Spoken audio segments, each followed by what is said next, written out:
사랑합니다, 여러분. 여러분 개인과 가정, 여러분 삶의 현장에 하나님의 나라가 임하고 하나님과 동행하는 기쁨이 넘쳐나는 한 주간이 되기를 바랍니다. 저는 오늘 여러분과 함께 누가복음 8장 1절에서 8절 말씀을 본문으로 예수님의 사역 현장이라는 제목으로 선물을 나누고자 합니다. 지난 며칠 전에 한 친구가 와서 이런 이야기를 했습니다. 초등학교 5학년 친구인데요. 이 친구가 이제 그 유튜브에 자기 동영상을 이렇게 올리고 있어요. 구독자 수가 늘어나고 하면 저한테 항상 이야기를 해줍니다. 근데 이 친구가 무슨 이야기를 하냐 하니까 요즘 고민거리가 생겼다는 거예요. 무슨 고민이냐고 물어보니까 유튜브에 어떤 영상을 올려야 될지 모르겠다라는 이야기를 해요. 참 놀라운 발전이죠.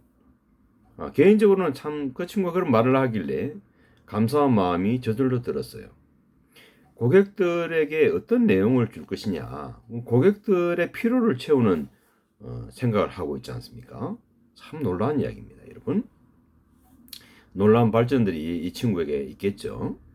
신앙 세계는 보면은 나의 필요를 채우는 그런 신앙도 있고 또 하나님의 필요를 채우는 신앙도 있습니다. 나의 필요를 채우는 신앙은 내 중심이죠. 하나님의 필요를 채우는 신앙은 하나님 중심이죠. 오늘날 나의 판단 기준은 뭐냐? 나의 필요가 아니라 하나님의 필요를 채우는 신앙이냐? 물어봐야 되겠지요. 예수님께서 마태복음 6장에 보니까 33절에 이런 말씀을 하세요. 너희는 먼저 그의 나라와 그의 의를 구하라. 그리하면 이 모든 것을 너희에게 더하시리라 라고 했어요. 먼저 구할 것이 있다. 그것이 하나님의 나라고 하나님의 의다라고 말씀하셨습니다. 오늘 우리가 이 본문에 보게 되면 누가복음 8장에 보게 되면 주님의 생각, 또 주님의 말, 주님의 행동이 보면 드러나 있습니다. 8장 1절에 보니까 그 후에 예수께서 각 성과 마을에 두루 다니셨다고 되어 있습니다. 두루 다니셨다. 예수님께서는요, 어떤 소리를 들었느냐? 예수님께서 이런 소리를 들었어요. 인자는 와서 먹고 마시며 너희 말이 보라 먹기를 탐하고 포도주를 즐기는 사람이요 세리와 죄인의 친구로다 하면서 예수님에 대해서 뭐 이런저런 소문들이 많이 돌 그때였어요. 요즘 사람들 같으면 마음에 상처가 입어서 그냥 상처를 받아서 집에 가만히 있을 수도 있잖아요. 주님은 그렇게 하지 않았어요. 주님은 각 성과 마을에 두루 다니셨다고 되어 있습니다. 목적이 뭐였습니까? 하나님의 나라를 선포하셨다고 말씀했습니다.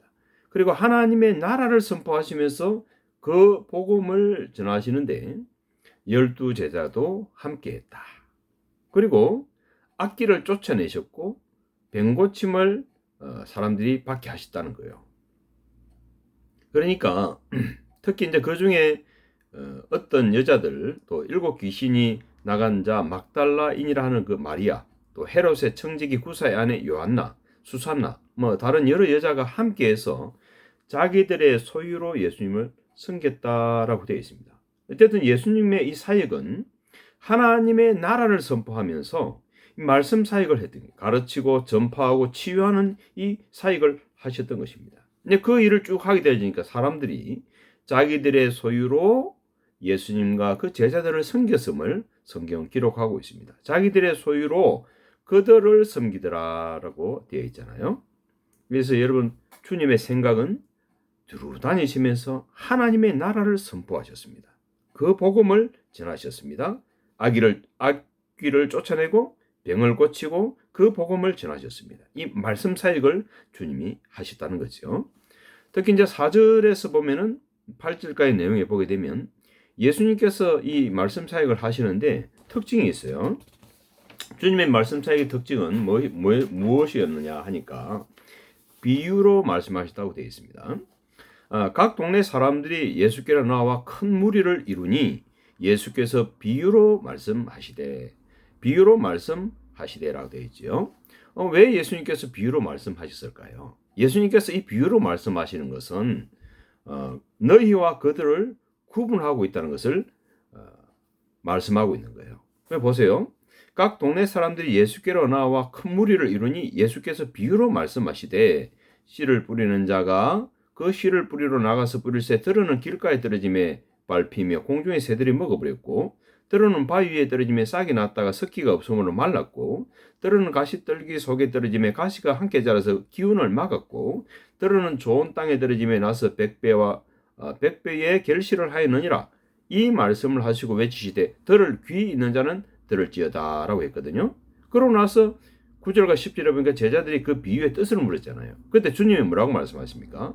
이르시되 하나님 나라의 비밀을 아는 것이, 여러분 이 말씀과 하나님의 나라는요 동전의 양면과 같아요. 한 동전이나 마찬가지라는 얘기죠. 예수님께서 하나님 나라의 비밀을 아는 것이 너희에게는 허락되었으나, 자, 예수님이 하나님의 아들 그리스도인 사실을 믿고 따르는 자들, 그들에게 허락되었다는 것이죠. 그러나 다른 사람에게는 비유로 하나니 예수님을 받아들이지 않은 사람들, 이때문에 물건으로 치면 뚜껑이 닫혀 있는 데는 보면은 주님께서 물을 붓지 않았다는 것입니다.